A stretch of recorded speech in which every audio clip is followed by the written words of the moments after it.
Things felt good. Health-wise and consistency and stuff, I've been feeling pretty good. Timing wasn't the best, but first BP, it's kind of expected. When Dave Roberts spoke to us earlier, he was saying one of the focuses that he sees for you as well as potentially you see for yourself is kind of focusing more on the athletic rather than just like super mechanical side of things. Would you say that's kind of the focus for you going into this season? Yeah, I feel like when I'm at my best, always you're athletic, and I think sometimes like when the stuff doesn't feel good and you're out of time, I think sometimes you do get into the mechanical headspace, and I think it's finding that like in between, like make your adjustments but still stay athletic. And I think I've been doing a pretty good job, but that's probably a good theme of spring for me.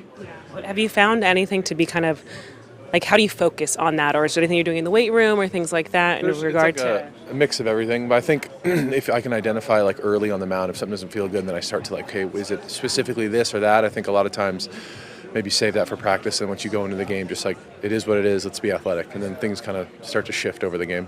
When you talked about like some of the changes you made with the extension and trying to stay healthier, like does that manifest into like a different throw at all? Kind of how does that actually work into the delivery?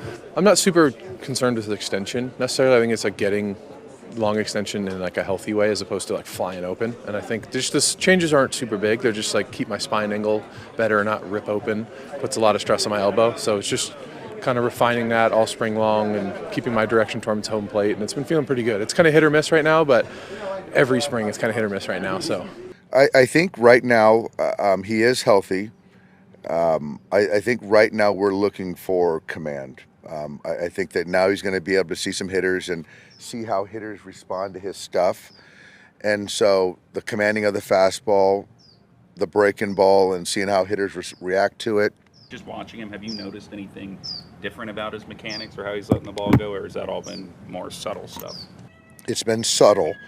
I think a lot of it was driven on he just wasn't healthy. He really wasn't. And so I think right now, if you watch him today and watch him in his pens, he's a lot more athletic. And I think for me, as a big-bodied guy, if we can just get him to continue to be athletic, and he's a little bit like Chris in the sense of he's very mechanically driven, but I think if we can sort of move the pendulum a little bit to the athleticism, compete side of things, you're going to see a much more consistent Tyler Glasnow.